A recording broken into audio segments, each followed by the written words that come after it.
Assalamualaikum warahmatullahi wabarakatuh.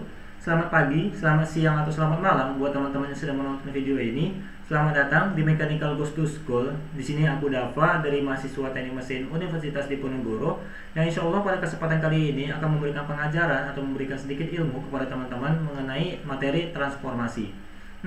Kalau nggak salah materi ini merupakan materi dari kelas 9 ya.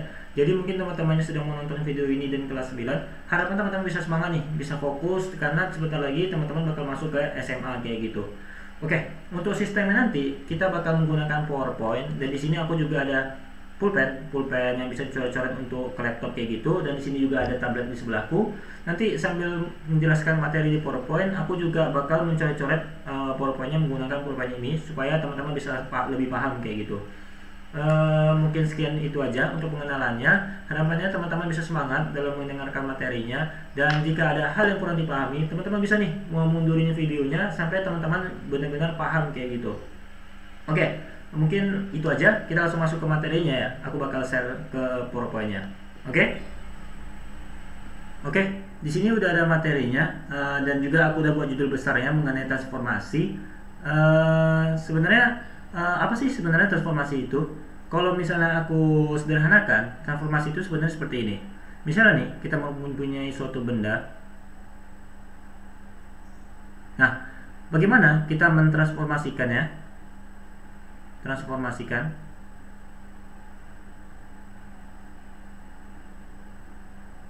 Sehingga muncul namanya bayangan kayak gitu.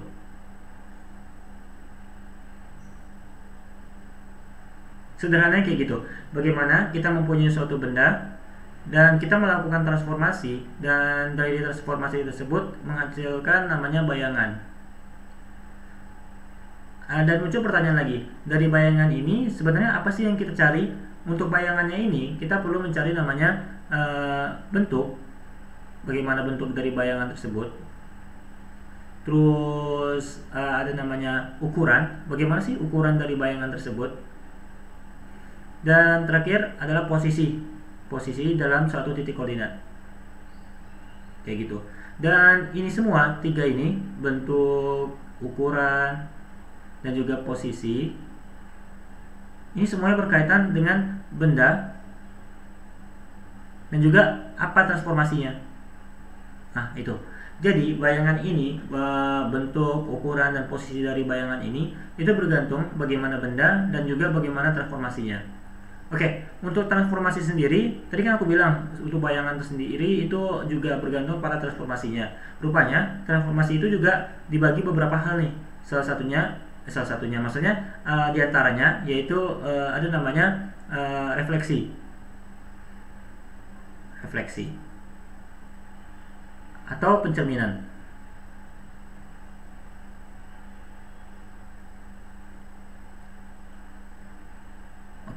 Dan setelah refleksi ada namanya translasi.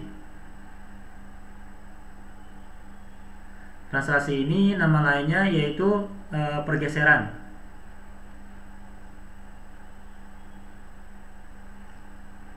Dan ada lagi namanya dilatasi, perbesar atau perkecil istilahnya.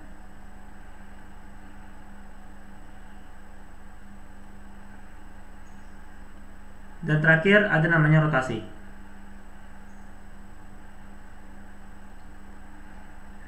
Oke, ini sebenarnya nggak perlu teman-teman hafal, apa itu refleksi, apa itu translasi, apa itu dilatasi dan rotasi. Intinya seperti yang aku bilang tadi, intinya teman-teman tahu konsepnya, bagaimana bentuk, ukuran, dan posisi dari transformasi yang kita lakukan dari 4 ini. Karena untuk 4 ini bakal menghasilkan bayangan yang berbeda karena jenis transformasinya yang berbeda. Dan di sini insya Allah kita bakal membahas satu-satu mengenai refleksi, mengenai translasi, mengenai dilatasi dan rotasi. Dan semoga dari penjelasan singkat nanti yang aku jelaskan dan aku sederhanakan, teman-teman bisa langsung paham mengenai konsepnya, bukan hafalan kayak gitu. Karena konsep itu lebih penting daripada hafalan kayak gitu. Oke, mungkin kita langsung masuk aja ya ke materi selanjutnya. Di sini juga ada. Oke, refleksi atau pencerminan. refleksi atau pencerminan, namanya juga pencerminan ya. Jadi teman-teman nih, misalnya kan aku udah ada gambar nih, misalnya teman-teman jalan nih ke India, ke Eropa, ke Amerika, teman-teman ketemu bangunan bagus nih, bangunan mewah kayak gitu, dan di bawahnya ada air, dan dari bangunan ini menghasilkan bayangan yang berada di bawah air kayak gitu. Nih, kalau teman-teman lihat nih, ini merupakan bayangan dari benda yang di atasnya dengan media air sebagai pencerminannya kayak gitu. Misalnya nih, teman-teman punya suatu bangunan yang aku sederhanakan bentuknya petak seperti ini, dan teman-teman di sini ada air kayak gitu, dan pasti dari benda yang ini tuh bakal memunculkan bayangan di bawahnya, di bawah airnya.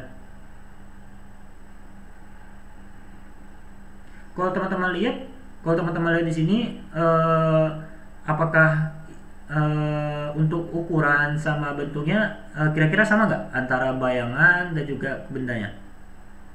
Kalau kita lihat bentuk dan juga ukurannya sama ya. Jadi dari bayangan ini mempunyai ukuran yang sama dengan benda di atasnya, dan bentuknya pun juga sama nih. Ketika ini ada jendela-jendela kecil, di sini juga ada jendela-jendela kecilnya. Di sini warna biru, petak warna biru. Di sini juga ada warna biru petak kayak gitu. Nah, di sini juga di sini bakal ketika kita ada benda di sini, bangunan tadi aku bilang, dan di sini juga ada airnya. Di sini bakal menghasilkan bayangan yang memiliki bentuk dan ukuran yang sama. Oke, bentuk dan ukuran yang sama.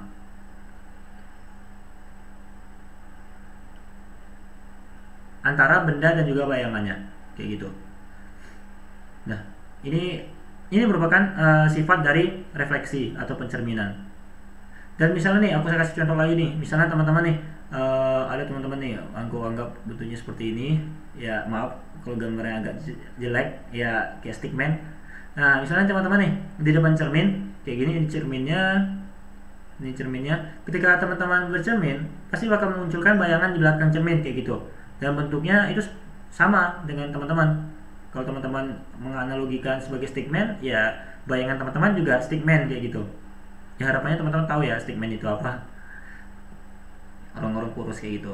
Bentuknya sama antara benda, bayangan.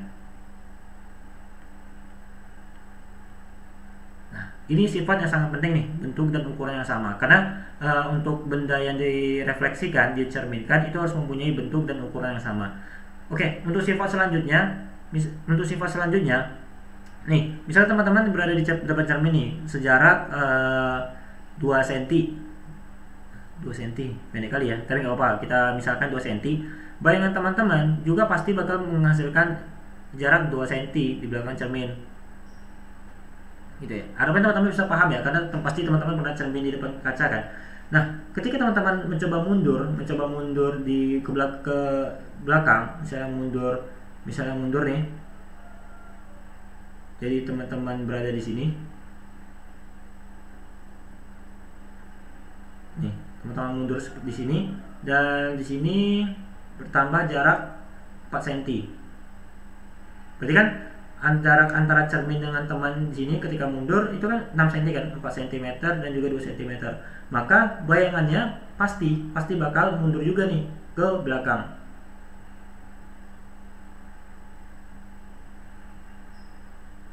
Segmen lagi. Oke. Dan di sini pasti jaraknya 4 cm juga. Nah, di situ aku bilang, selain bentuk dan ukurannya sama dari benda juga bayangan, refleksi juga mempunyai sifat bahwa jarak bayangan ke cermin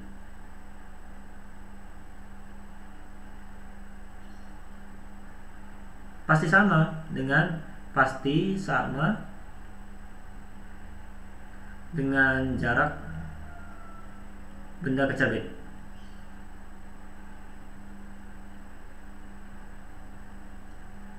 Nah, itu dia. Jadi nih, sifat refleksi 2 ini teman-teman harus paham konsepnya. karena nanti bakal membantu teman-teman dalam menyelesaikan soal-soal mengenai refleksi kayak gitu. Oke, tanpa berlama-lama lagi, kita bakal masuk ke slide selanjutnya. Oke, nah di sini juga aku tulis ulang mengenai sifat-sifat cermin, mengenai sifat-sifat pencerminan, sifat-sifat pencerminan. Dan di sini juga udah ada gambar yang pengen aku jelaskan supaya teman-teman makin paham nih. Yang pertama, kita ukuran dan bentuk bayangannya sama dengan benda asli. Kalau dilihat dari sini, benda dan juga bayangan, ini bayangan, dan ini benda. Kalau dilihat ukuran dan bentuk bayangannya sama nggak ya dengan benda asli? Kalau dilihat ya sama gitu, karena dari ukurannya sama dan bentuknya juga sama kayak gitu ya, kayak trapesium miring kayak gitu. Dan ini oke, kita verifikasi ya, kita benarkan. Dan yang kedua, jarak bayangan ke cermin sama dengan jarak benda asli ke cermin. Nah, ini kita cek lagi nih. Ketika kita punya titik di sini R, ini ya, ini cerminnya, apakah jarak R ke alfa ini, sama dengan R aksen ke alfa? Kita harus cek terlebih dahulu nih, apakah sama, karena syarat yang harus dipenuhi sebagai pencerminan atau refleksi itu jarak bayangan ke cermin harus sama dengan jarak benda asli ke cermin. Dan kalau kita lihat di sini, R ke cermin, R aksen ke cermin, S ke cermin, dan juga S aksen ke cermin itu mempunyai jaraknya sama ya. Jadi, dan juga Q dan juga P itu juga punya jarak yang sama dengan bayangannya, P aksen dan juga Q aksen.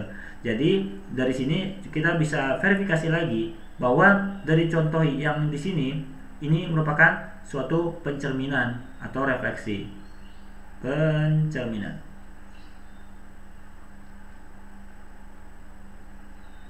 Kayak gitu.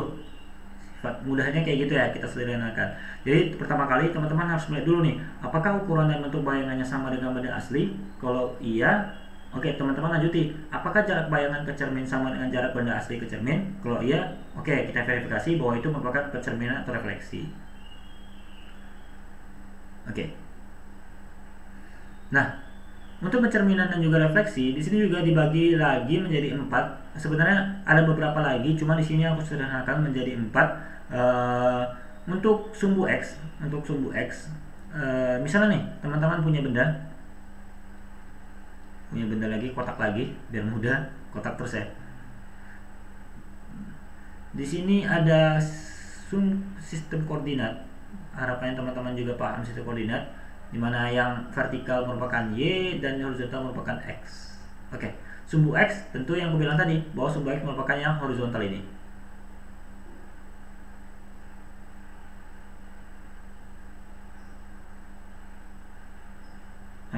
Nah, dari untuk sumbu X ini tentu kita mempunyai bayangan di sini kan. Kalau kita refleksikan benda yang ini ke cermin yang ini, tentu bayangan kita berada di sini.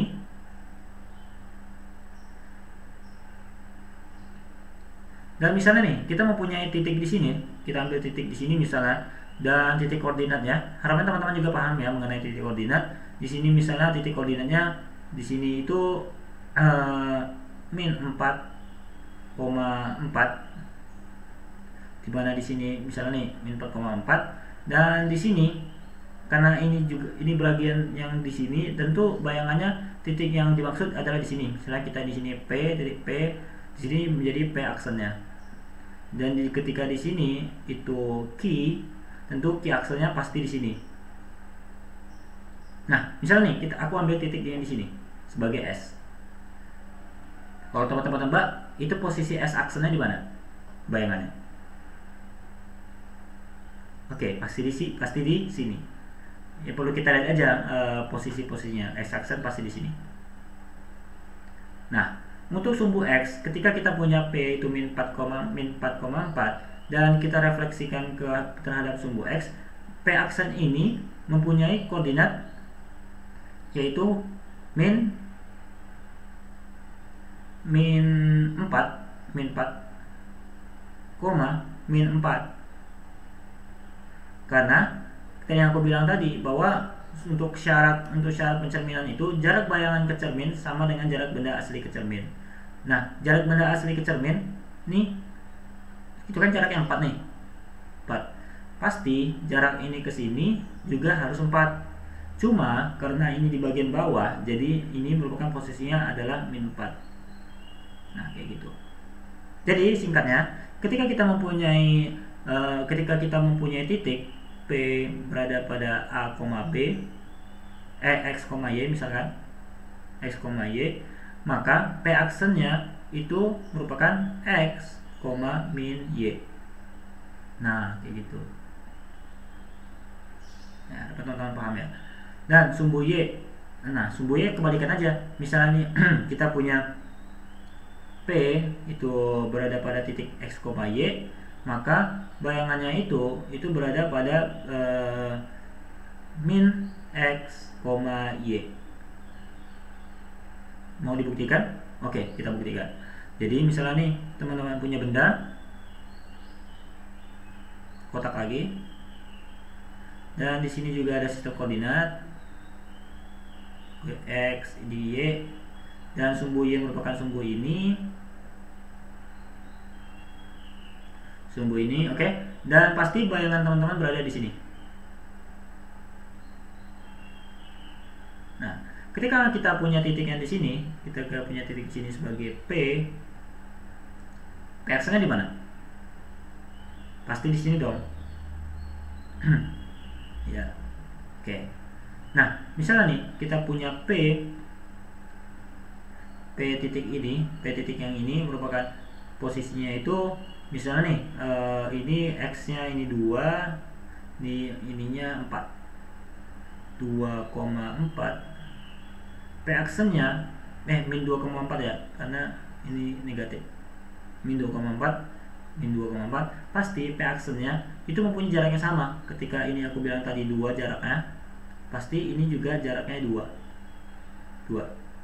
Maka P aksennya merupakan dengan rumus ini min 2 kali min 2, ini X nya kan, ini X sebagai X, ini koma Y. Nah, maka P aksennya menggunakan rumus ini min X atau min 2 menjadi 2, Y nya tetap yaitu 4. Maka P aksen ini merupakan 2,4 titiknya. Oke, kita lanjut lagi. Di sini setelah sumbu X, setelah sumbu Y, di sini juga ada yang konsep di garis Y sama dengan H. Maksudnya apa sih? Maksudnya, misalnya nih, kita mempunyai benda lagi, benda kecil aja. Nah, misalnya nih kita punya sumbu koordinat lagi, di mana yang atas merupakan Y, yang bawah merupakan X. Nah, kita mencerminkannya bukan dalam sumbu X ataupun sumbu Y, tapi kita mencerminkannya terhadap nilai garis Y sama dengan H. Misalnya kita punya garis di sini, aku ganti warna aja ya biar makin paham. Nah, ada garis di sini. Garis ini merupakan garis Y sama dengan H, dimana di sini pasti titiknya merupakan H, kayak gitu, merupakan garis sama dengan H. Nah, maka untuk pencerminannya itu antara benda yang ini dan diharapkan dengan cermin Y sama dengan H ini tentu menghasilkan bayangannya berada di sini.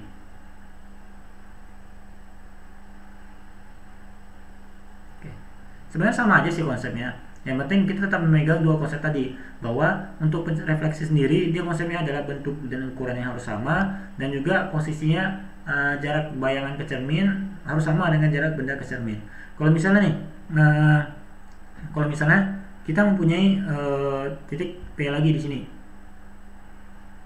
sini, dan P itu berjarak misalnya itu berjarak 4. Jarak ini ke P aksen, ini P aksennya, jarak cerminnya ke P aksennya juga harus sama dengan 4. Kalau kita rumuskan atau kita sederhanakan, itu rumusnya merupakan ketika kita punya P dalam X, Y, P aksennya yaitu merupakan X, 2H min Y. Mau kita coba? Kita buktikan? Oke, kita buktikan ya. Anggap H ini H sama dengan 2 misalnya. H sama dengan 2. Maka ketika aku bilang tadi bahwa jarak cermin ke sini itu merupakan 4, pasti di sini merupakan titiknya adalah 6 kayak gitu. Misalnya kita anggap x-nya itu jaraknya x-nya itu yang di sini itu merupakan misalnya 4, aku bilang tadi 2 tambah 4 ya. Karena titik yang di sini itu udah 2 dan jarak dari cermin ke itu adalah 4, berarti 2 tambah 4 sama dengan 6. Ini min 4. Maka untuk P aksen ini kita harus sama nih mencarinya. Dan di sini 2 dan ternyata jarak cermin ke P aksennya, jarak cermin ke P aksen itu juga 4 ke bawah. Jadi 2 min 4. 2 kurang 4. Berarti titiknya itu 2 min 4 itu sama dengan min 2. Berarti P aksen ini itu berada di yang X-nya tetap min 4 dan ini min 2. Mau dites nggak? Oke. Jadi misalnya nih kita punya x, y di mana x-nya tetap, aksen x tetap, y-nya berubah nih dari y menuju 2h min y. Nah, tadi hanya udah 2 terus y-nya adalah 6 kan ya? 6 kan ya? Oke. Jadi misalnya kita coba ya. Berarti di sini 2 dikali h 2 min 6 y-nya. Ini akan menghasilkan 2 kali 2, 4 kurang 6 sama dengan min 2. Nah, min 2 ini sesuai dengan kita dapatkan tadi. Walaupun kita nggak pakai rumus, hasil tetap sama antara rumus atau kita mengerti konsep kayak gitu, bahwa hasilnya sama-sama min 2. Ini dan juga ini. Nah, itu aku bilang tadi, bahwa teman-teman harus paham mengenai konsepnya kayak gitu. Bahwa jarak benda ke cermin itu harus sama dengan jarak bayangan ke cermin. Makanya teman-teman nggak harus hafal rumus, tapi nggak apa-apa sih hafal rumus biar cepat. Oke. Bisa ini konsepnya sama aja, garis X sama dengan H. Garis X sama dengan H, aku kasih rumusnya aja. Bahwa ketika kita punya Px, Y, itu rumusnya merupakan 2H min X, Y. Ini biar cepat aja ya. Tapi untuk konsepnya sama, Oke, kita coba lanjut lagi ya ke slide selanjutnya. Oke, ini adalah latihan. Kita baca soalnya. Segitiga ABC berkoordinat A-1,1, B-1,3 dan C6,3. Ya, ini segitiga berarti ya, karena titik sudah ada 3. Gambar segitiga ABC dan bayangannya direfleksikan terhadap sumbu X. Nah, sumbu X itu seperti apa nih? Sumbu X yang tadi. Ketika kita punya P, X, Y, maka bayangannya merupakan X, min Y. Hafal ya ini? Paham? Saya paham ya, jangan hafal aja, tapi harus paham. Aku pindahkan.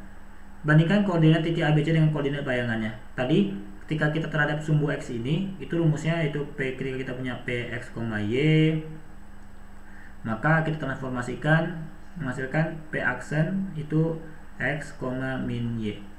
Benar ya? Oke, benar. Nah, oke, kita coba satu-satu aja ya. Ketika kita punya A min 1,1, maka bayangan A-nya haruslah X-nya tetap min 1, namun Y-nya jadi min Y. Dari 1 ini harus jadi min 1.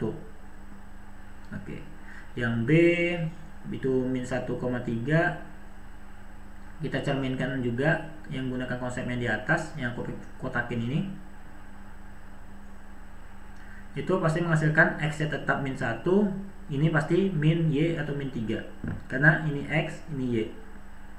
Ini juga sama, C kita punya 6,3, ini X sebagai X, ini sebagai Y, maka kita refleksikan itu menghasilkan C aksen yang 6, min 3. Nah, ini juga udah ada gambarnya, kita isi aja ya. Kita isi aja bahwa ketika kita punya A di sini, pasti bayangannya A aksennya di sini. B yang di sini, B aksennya pasti di sini. Nggak mungkin B aksennya di sini. Karena disesuaikan aja ya antara benda asli dengan mencermin. C pasti C aksennya di sini. Dan nilainya di sini kita dapat semuanya. A aksen udah dapat, B aksen udah dapat, C aksen udah dapat. Jadi tinggal kita masukin aja titik koordinatnya. Oke?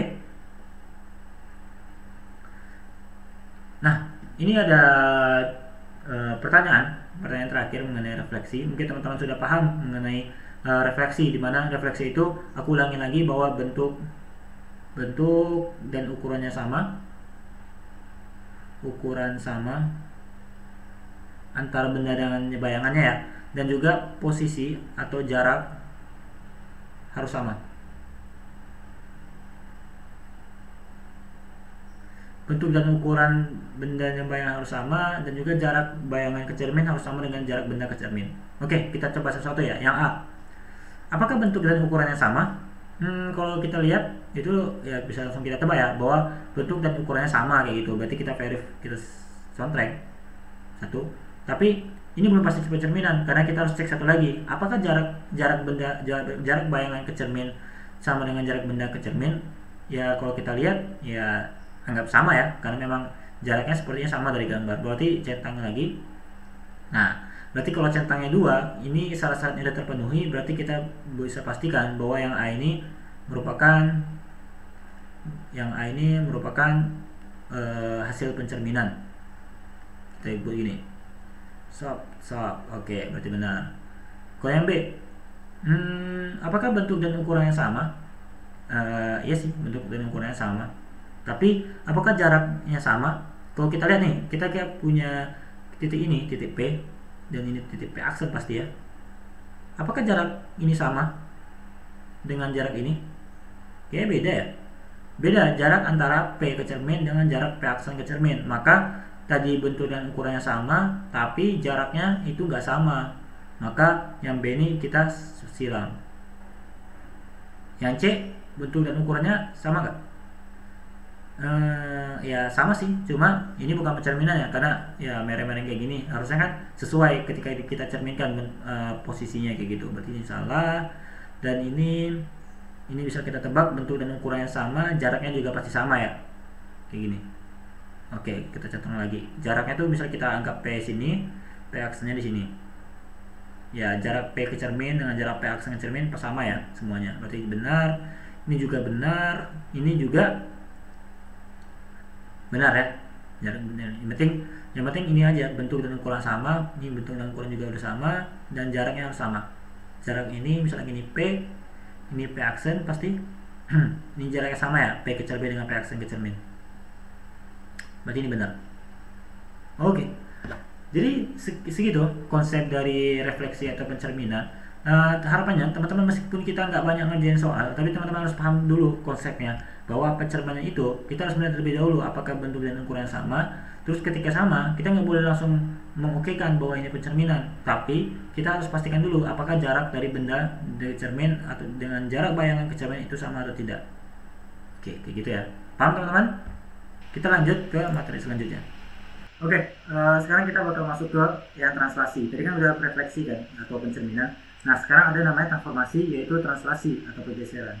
Nah, di sini juga udah ada gambar nih. Nah, kasih gambar, ada orang yang dorong meja. Nah, apa yang terjadi jika orang mendorong meja? Nah, yang pasti mejanya bakal bergeser ya. Bergesernya mungkin ke depan. Di sini misalnya. Oh, gambar lagi.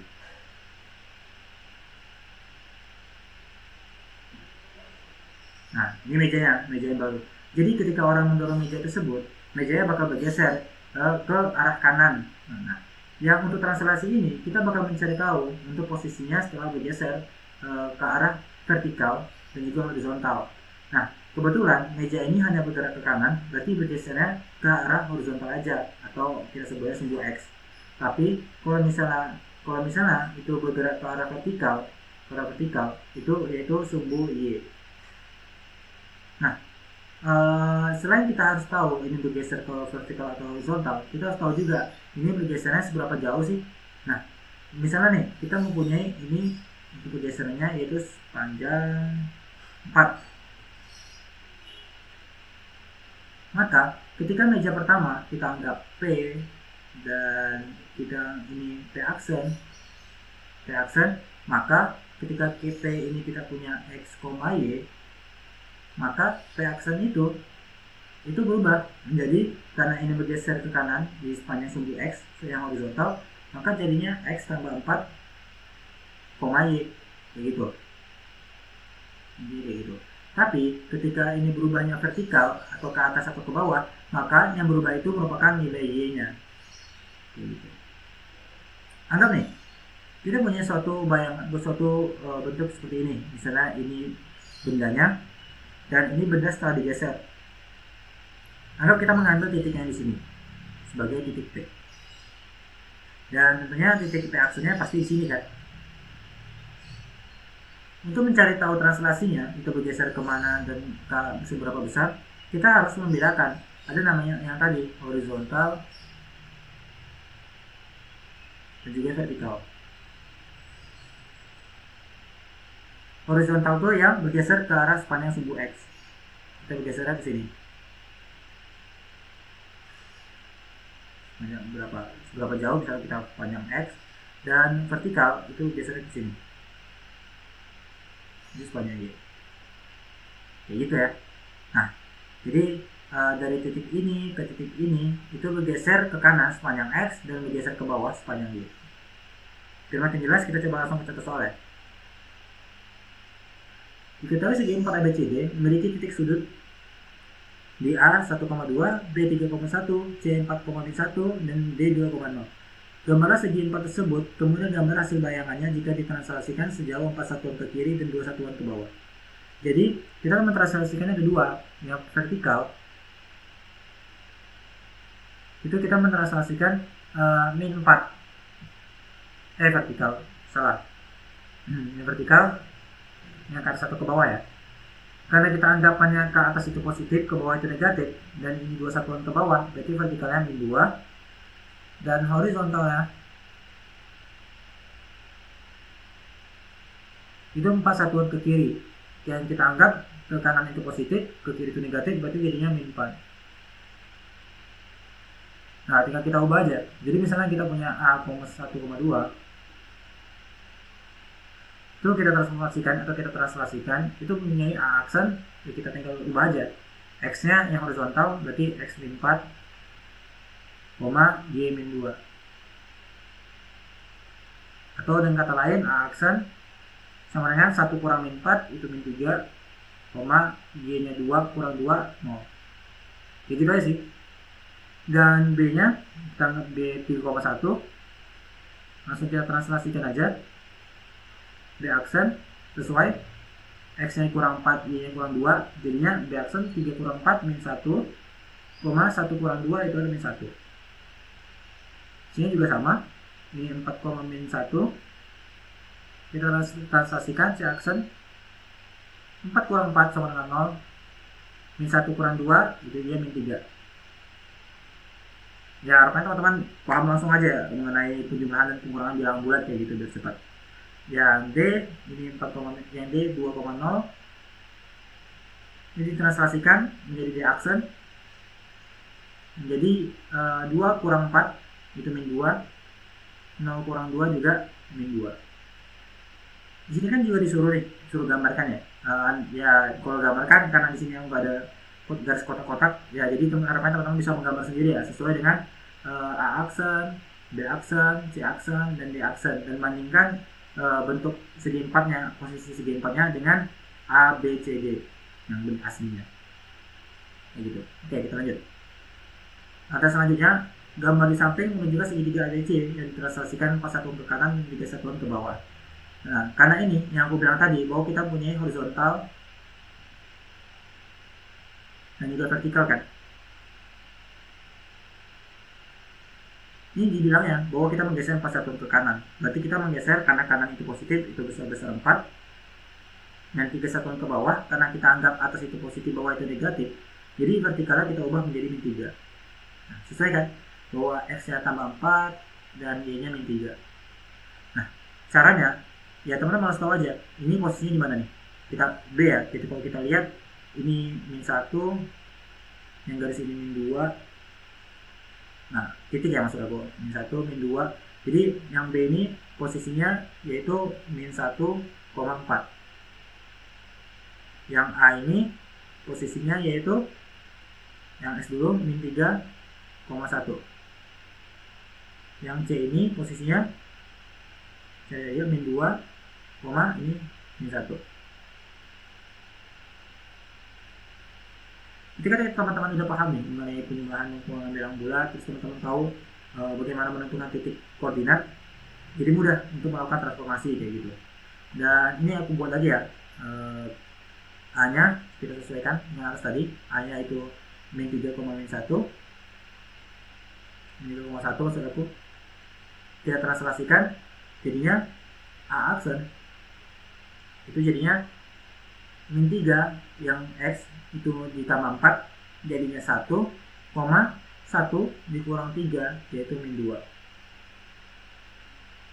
Yang B kita anggap yang ini kita dapat koordinatnya tadi min 1,4, kita translasikan B aksen itu menjadi min 1 tambah 4, 3, 4 kurang 3 itu sama dengan 1. Gitu ya, gitu aja sih. Karena translasi itu intinya kita menjumlahkan atau mengurangkan X sama Y, X sama Y nya. Yang C juga itu kita sudah dapat koordinatnya bahwa ini koordinatnya ini min 2, min 1. Kita translasikan C aksen min 2 ditambah 4, min 2 tambah 4 itu sama dengan 2, min 1 min 3, min 1 kurang 3 itu sama dengan min 4. Dapat nih bahwa persamaan yang barunya atau titik yang barunya bayangannya setelah ditranslasikan yaitu A aksen sama dengan 1, min 2, B aksen 3,1, C aksen sama dengan 2, min 4. Nanti tinggal kita pindahkan aja. Kita coba cek ya. B aksennya di sini 3,1 apakah benar? Ya, ini kita bisa lihat bahwa B aksen itu 3,1. Sesuai berarti ya. C aksen 2, min 4 apakah benar? Di sini 2. Tarik X-nya, yang Y-nya min 4. Berarti memang caranya seperti itu aja. Bahwa ini sudah sesuai dengan menjumlahkan atau mengurangkan sesuai dengan pergeseran horizontal sama vertikal ya. Ya, semoga paham ya. Nah, di sini karena kita udah belajar mengenai refleksi, pencerminan dan juga translasi atau pergeseran, ya kita bakal mereview nih, apakah gambar yang di bawah ini merupakan refleksi atau gambar di bawah ini merupakan translasi.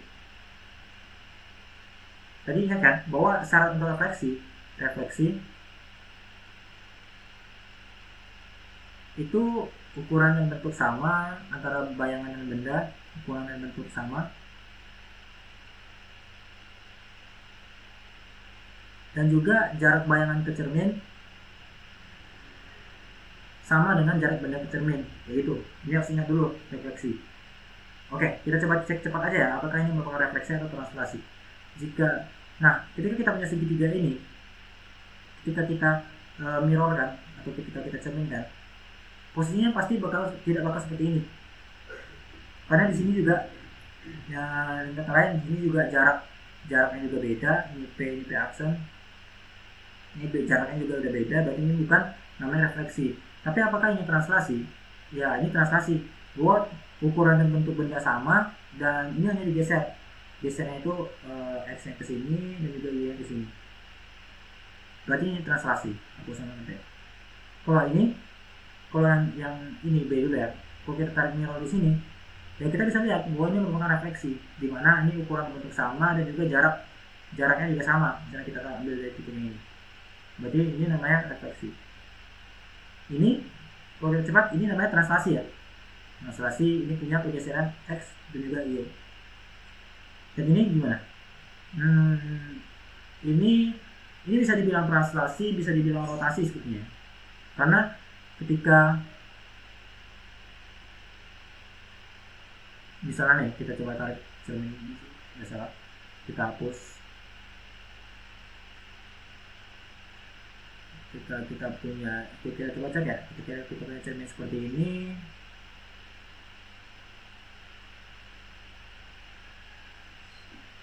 nah itu utamanya sedikit membingungkan sih, apakah ini refleksi translasi, apakah ini refleksi juga. Tapi yang pasti ini merupakan translasi, karena ketika kita mengambil titik yang ini juga ada pergeseran sepanjang X dan juga sepanjang Y nya sini. Ya. Apakah ini translasi atau refleksi? Nggak bisa ya, bukan ya, karena di sini juga ukuran sudah berbeda antara benda satu dengan bayangannya begitu. Berarti ini bukan translasi, tapi ini buat translasi ya. Kalau ini juga kita cerminkan, ini juga namanya refleksi. Jadi gitu. Mungkin itu aja review mengenai refleksi atau translasi. Intinya itu untuk translasi dan juga refleksi itu ukuran benda sama ukuran bayangannya harus sama. Dan translasi itu dia punya pergeseran vertikal dan juga pergeseran horizontal, begitu singkatnya. Untuk refleksi seperti yang kita bahas di awal tadi, bahwa kita harus mempertimbangkan jarak bayangan ke cermin harus sama dengan jarak benda ke cermin. Ya, jika ada yang masih kurang dipahami, teman-teman bisa mundurkan aja videonya, bisa ulang videonya sampai teman-teman benar-benar paham kayak gitu ya. Karena yang penting di sini konsepnya aja, karena di sini kita tidak menekankan hafalan, tapi menekankan terhadap konsep supaya teman-teman bisa mengerjakan lebih banyak soal ke depannya. Oke, ini ada yang ketiga, transformasi ketiga, itu namanya dilatasi. Dan kata lainnya, kalau teman-teman tahu, dilatasi itu artinya adalah pembesaran atau pengecilan, seperti yang aku tulis yang di sini, pembesaran atau pengecilan. Di sini juga ada gambarnya yang udah aku kasih di PowerPoint-nya. Ini untuk memudahkan teman-teman untuk memahaminya.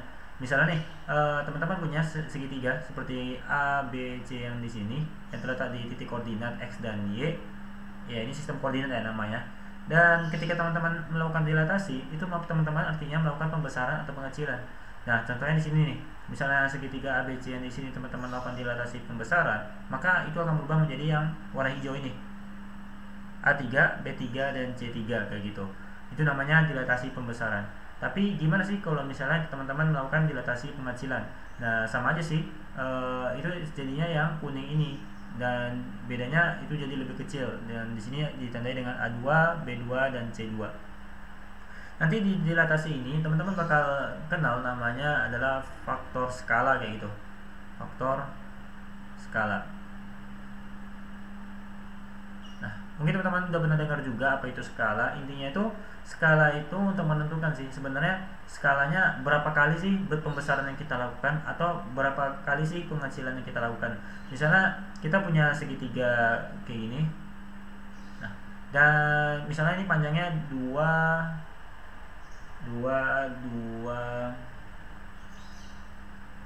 4.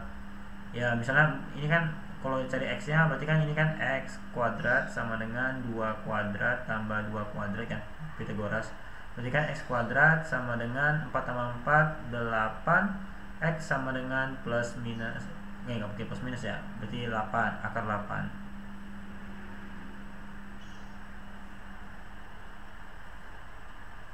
Akar 8. Nah, berarti x ini akar 8. Nah, ketika teman-teman punya ini segitiga ukuran ini 2 dan akar 8, ketika teman-teman tahu nih, teman-teman pengen melakukan pembesaran dengan 2 kali, pembesaran 2 kali, artinya faktor skala teman-teman itu adalah 2 karena melakukan pembesaran 2 kali. Maka segitiganya jadinya ya tinggal dibesarkan aja 2 kali. Ini segitiga lagi. Nah, teman-teman tinggal kalikan 2 aja semuanya. Ini 2 kali 2 jadinya 4, ini juga 2 kali 2 jadinya 4, dan ini x karena akar 8 dikali 2 jadinya 2 akar 8. Itu aja sih. Nah, untuk memudahkan teman-teman untuk memahami materi ini, nanti kita bakal lanjut ke slide berikutnya ya. Oke. Di sini ada contoh soal yang aku kasih. Diketahui segitiga ABC dengan titik sudut masing-masing A1,3, B2,3, dan C2,1. Gambar segitiga ABC dan bayangannya setelah dilatasi dengan faktor skala 3 dengan pusat dilatasi titik awal. Titik awal itu maksudnya adalah 0,0 kayak gini ya. Nah, ini udah aku highlight juga bahwa faktor skala kita adalah 3, dan ini adalah pembesaran 3 kali. Nah, caranya mudah, teman-teman tinggal buat aja ulang ini titik koordinatnya itu A1,3. Karena teman-teman melakukan dilatasi pembesaran 3 kali, maka A aksennya ya tinggal kali 3 aja. 1 dikali 3, 3 dikali 3. Maka hasilnya A aksen sama dengan 3,9. Nah, bisa dicek nih. Pertama, A-nya merupakan titik di 1,3 yang di sini. X-nya 1, Y-nya 3. Tapi ketika didilatasi 3 kali, teman-teman bakal mendapatkan A aksen, di mana A aksen itu letaknya adalah 3 di X-nya dan 9 di Y-nya. Cocok kan? Berarti ini benar. Caranya gitu aja. Dan ini B, ya soalnya 2,3. Caranya sama, didilatasi dapatnya B aksen, tinggal dikali 3 semuanya jadi 6,9. Dan C itu adalah 2,1, didilatasi C aksen sama dengan 2 kali 3 6, 1 kali 3 adalah 3, kayak gitu aja. Ini namanya dilatasi pembesaran. Karena kalau misal nanti kita lanjut dulu caranya seperti ini, tinggal dikali-kalikan aja. Oke. Ada latihan soal lagi. Diketahui segi 4 f y x y z dengan titik sudut masing-masing w min 4, min 6, x min 4,8 dan seterusnya y dan z nya diketahui. Gambar segitiga 4 y x y z dan bayangannya setelah didilatasi dengan faktor skala 0,5. Nah, faktor skala 0,5 ini maksudnya apa sih? Kalau misalnya faktor skalanya itu besar dari 1, itu namanya pembesaran. Tapi kalau misalnya dia faktor skalanya kurang dari 1, contohnya adalah 0,5 ini, itu namanya pengecilan. Nah, jadi teman-teman bisa tahu nih bahwa ketika faktor skala 0,5 ini dilakukannya adalah pengecilan. Dapat dilihat dari gambar ini, pertama kita punya y x y z. Tapi setelah didilatasi munculkan y aksen, x aksen, y aksen, z aksen ini perseginya jauh lebih kecil daripada persegi yang merah yang persegi aslinya, si panjang aslinya. Caranya sama, teman-teman tinggal kalikan aja. Misalnya w min 4,6, maka setelah didilatasi y aksennya ya tinggal min 4 kali 0,5 itu min 2, min 6 kali 0,5 itu min 3.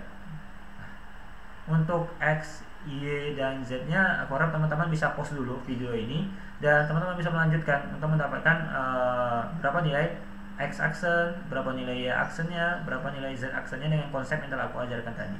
Oke? Oke. Nah, di sini ada konsep baru lagi, namanya dilatasi dengan pusat dilatasi di titik P. Jadi awalnya itu kan kita selalu mendilatasi terhadap pusat di titik awal kayak gitu, di titik 0,0. Tapi ada kasus atau ada soal yang barangkali itu dilatasinya tidak di sini, tidak di terhadap titik awal, tapi terhadap titik P yang ditentukan oleh soal atau oleh yang pembuat soal kayak gitu. Kita buat aja contohnya sederhana, aku sederhanakan. Pertama nih, kita baca soal dulu. Persegi panjang KLMN berkoordinat di K 2,0, L 3,0, M 3,2 dan N 2,2. Tentukan koordinat K aksen, L aksen, M aksen, N aksen yang biasa kita cari itu yang setelah didilatasi yang merupakan bayangan dari KLM tadi. Setelah didilatasi dengan pusat titik P 1,4. P nya adalah 1,4 dengan faktor skala 2. Nah, caranya gimana? Teman-teman pertama harus tahu dulu jarak ke, misalnya nih teman-teman pengen tahu berapa sih nilai K aksen itu, nah teman-teman harus tahu dulu jarak P ke K nya, nah, kayak gitu 2 kalau 1 4. Oke.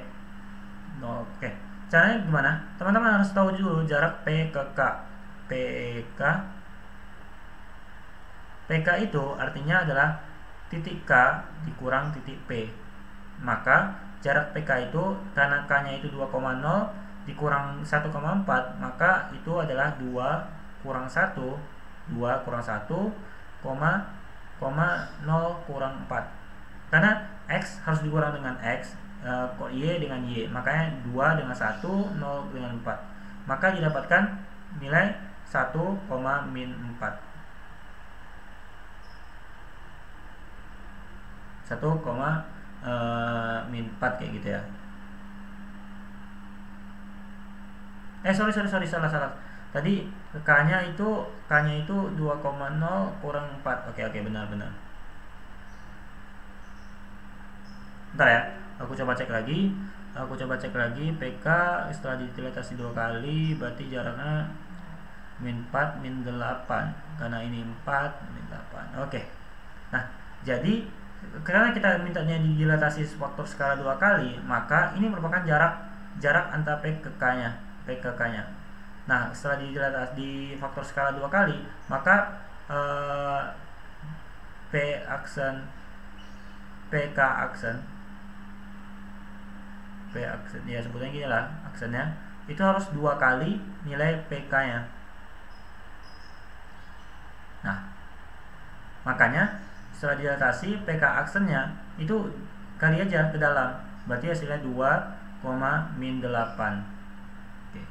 Setelah dapat jaraknya nih, kita udah dapat jarak terbarunya dari P ke K nya, jarak terbarunya berapa, bahwa jaraknya kalau X itu sepanjang 2, dan kalau Y itu panjang min 8. Nah, caranya untuk mendapatkan K-aksen, tinggal untuk mendapatkan K-aksen.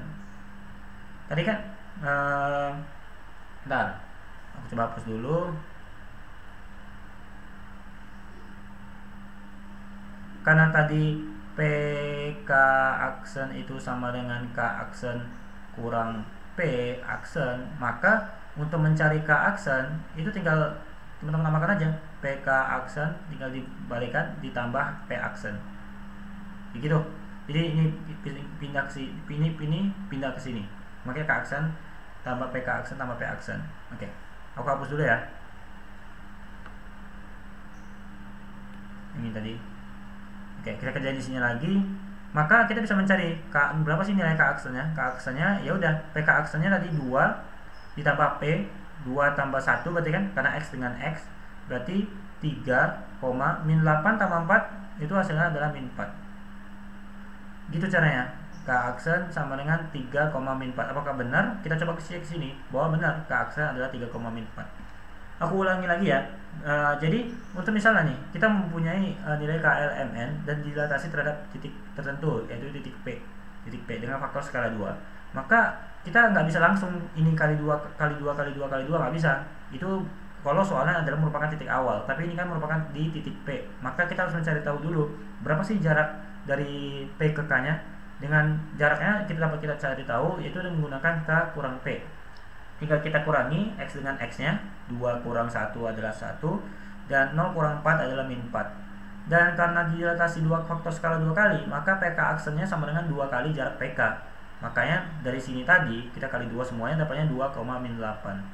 Dengan konsep yang sama, itu PK aksen sama dengan K aksen kurang P aksen.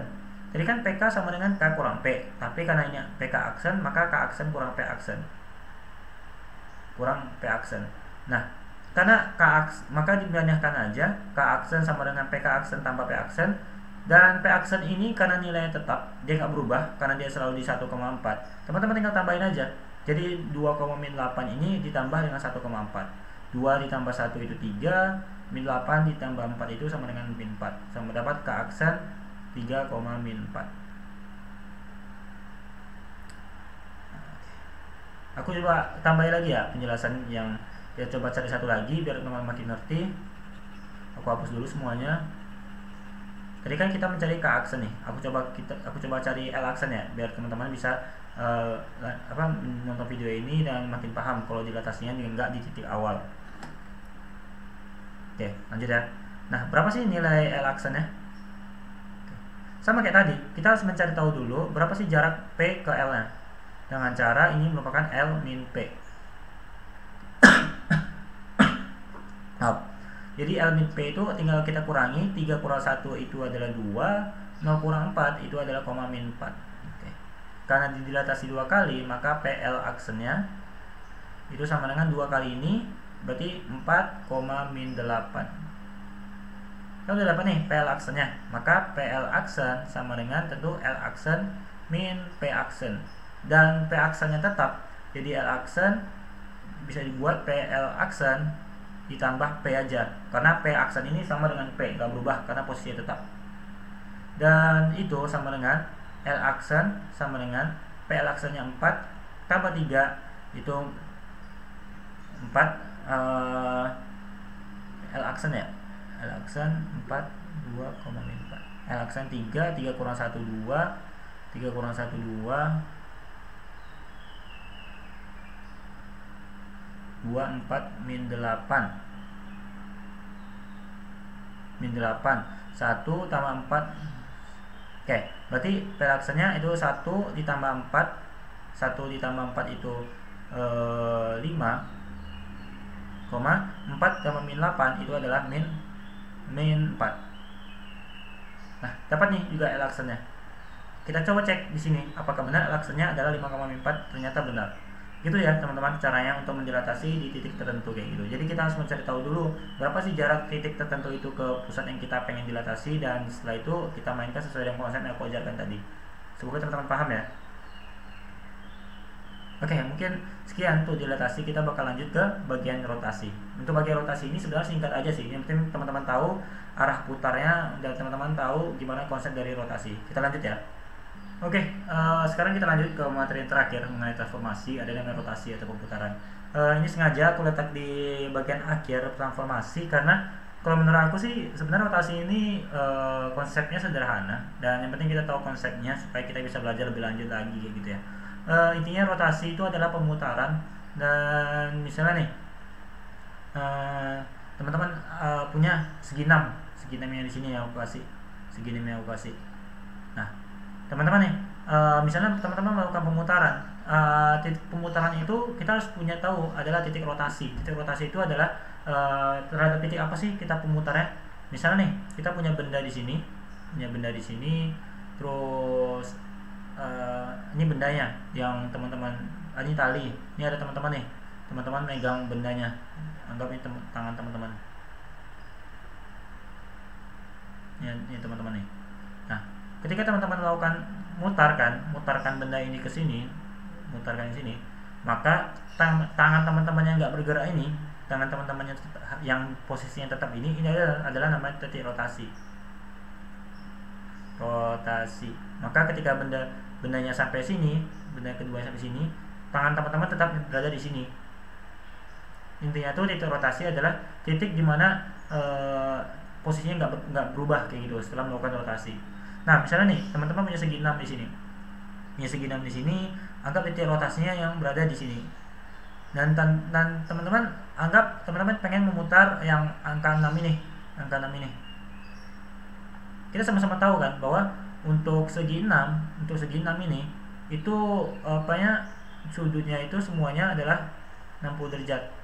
Jadi ini 60 derajat, ini 60 derajat, ini 60 derajat, 60 derajat, 60 derajat.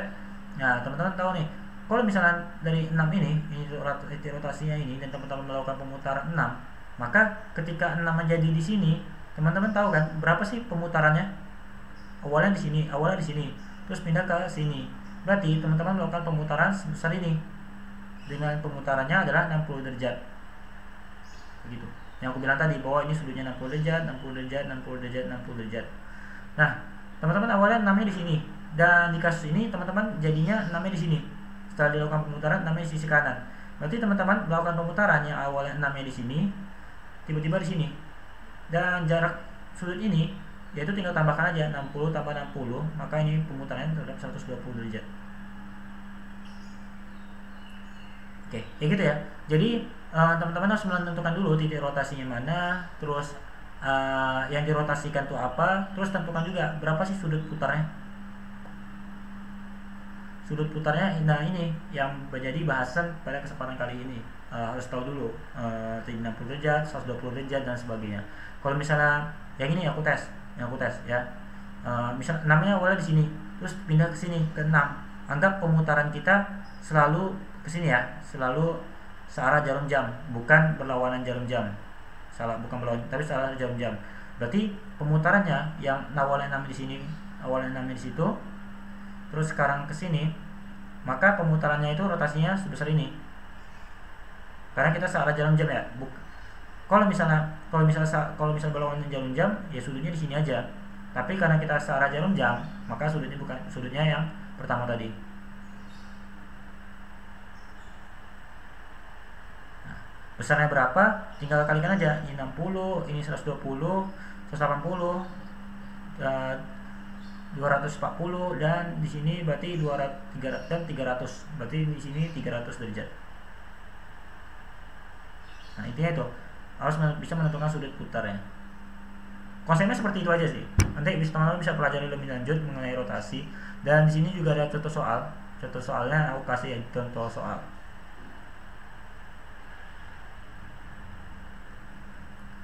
Nah, tentukan bayangan segitiga JKL dengan koordinat J 1,2, K 4,2 dan L 1,-3 pada rotasi 90 derajat berlawanan jarum jam dengan pusat rotasi adalah titik L. Berarti pemutarannya adalah ke sini.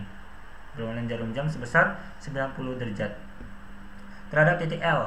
Nah, karena terhadap titik L, maka kita harus tahu dulu bahwa jarak antara J ke L itu selalu konstan, selalu sama, dan jarak K ke L ini selalu sama. Maka ketika dirotasi, anggap kita mempunyai yang J ini, yang JL ini dirotasikan 90 derajat, maka jadinya seperti ini ya, itu 90 derajat, dan yang ini juga 90 derajat kayak gitu. Ya, teman-teman harus tahu dulu bentuk segitiganya bagaimana, dan ketika dirotasi bentukannya bagaimana kayak gitu. Dan setelah dirotasi, L di sini, karena jarak J ke L ini bisa kita cari tahu, JL itu sama dengan jangan JL ya, LJ itu sama dengan J min L, seperti yang konsep dilatasi tadi. J nya itu 1,2, berarti 1 kurang 1 itu adalah 0.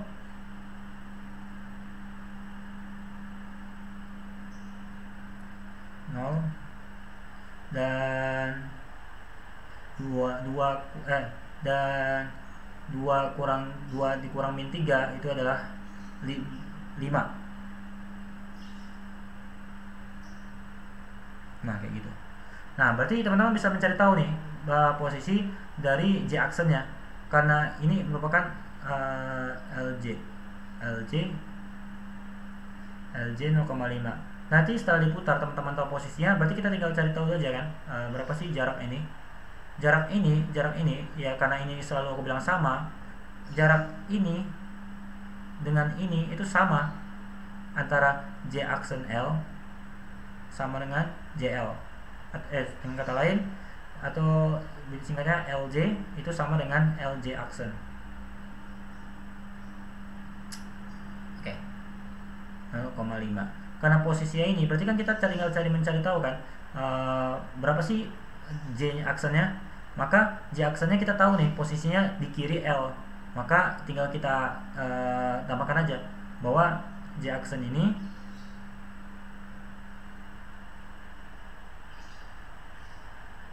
sorry, maaf, salah.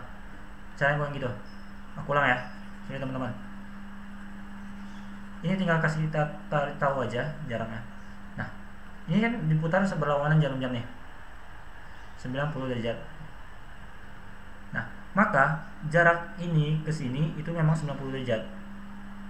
Kita misalnya mencari J aksen ya, J aksen. Bagaimana sih mencari J aksen? Maka kita harus tahu dulu panjang JL ini. Kalau kita lihat panjang JL ini adalah awalnya 3 nih, 3 dan menjadi 2. Maka panjangnya itu adalah 5 kan? Panjangnya 5. Maka setelah kita rotasi, maka bentuknya jadi seperti ini, segitiga. Maka J aksen L nya bisa kita cari juga bahwa jarak L ke J aksennya adalah 5. Karena L nya itu bermula dari 1, maka 1 karena ke kiri, 1 itu dikurang 5, maka hasilnya adalah min 4. Kayak gitu. Sebenarnya gitu aja sih rotasi. Yang penting teman-teman tahu mengenai sudut rotasi. Karena misalnya nih teman-teman punya benda yang awalnya di sini terus dirotasi ke sini menjadi bentuknya di sini. Nah, sudut rotasi itu yang ini. Berapa sih sudut perpindahannya kayak gitu dengan pusat rotasinya di sini, alfa atau theta. Ya mungkin itu aja mengenai rotasi, karena memang materinya singkat aja, nggak terlalu banyak contoh soalnya. Dan itu mungkin juga mengakhiri materi kita mengenai transformasi ini. Jadi aku review lagi bahwa transformasi itu memiliki 4, yaitu adalah ada transformasi refleksi, translasi, dilatasi, dan rotasi. Dan refleksi itu adalah pencerminan, dimana kalau kita misalnya pencerminan itu harus mempunyai 2 sifat, bahwa bentuk dan ukuran yang sama, dan juga jarak bayangan ke cermin pasti sama dengan jarak benda ke cermin kayak gitu. Terus yang translasi tinggal pergeseran, teman-teman tinggal misalnya nih teman-teman melakukan pergeseran meja, tinggal kita tambahkan aja PXY, berapa sih pergeserannya, misalnya 4, berarti PX-nya adalah X tambah 4, dan karena ini pergeseran cuma ke horizontal, maka Y-nya tetap kayak gitu. Ketika pergeserannya ke vertikal, berarti Y-nya ditambah. Dan selanjutnya ini adalah namanya dilatasi. Dilatasi adalah pembesaran, dan kita teman-teman harus tahu ada namanya faktor skala. Kalau misalnya faktor skala besar dari 1 itu merupakan pembesaran, dan misalnya faktor skala kurang dari 1 itu adalah nama pengecilan. Caranya kayak gitu ya. Dan kalau misalnya teman-teman agak bingung juga bagian rotasi tadi karena mungkin pembicaraanku belibet, teman-teman bisa ulangi aja videonya untuk memahami lebih lanjut lagi mengenai rotasi dan transformasi lainnya. Ya, harapannya dari penjelasan ini teman-teman bisa paham ya dan mengenai transformasi, dan semoga ini menjadi semangat buat teman-teman untuk belajar lebih lanjut lagi mengenai transformasi dan materi-materi lainnya. Oke, mungkin sekian dulu pembahasan transformasi di kesempatan kali ini. Terima kasih buat teman-teman yang udah mendengarkan video ini. Semoga video ini dapat bermanfaat dan juga semangat baru nih bagi teman-teman kelas 3 atau kelas 9 kayak gitu ya, untuk persiapan untuk masuk SMA-nya. Semoga impian dan cita-cita teman-teman bisa tercapai dan teman-teman bisa masuk ke sekolah yang teman-teman pengenkan kayak gitu.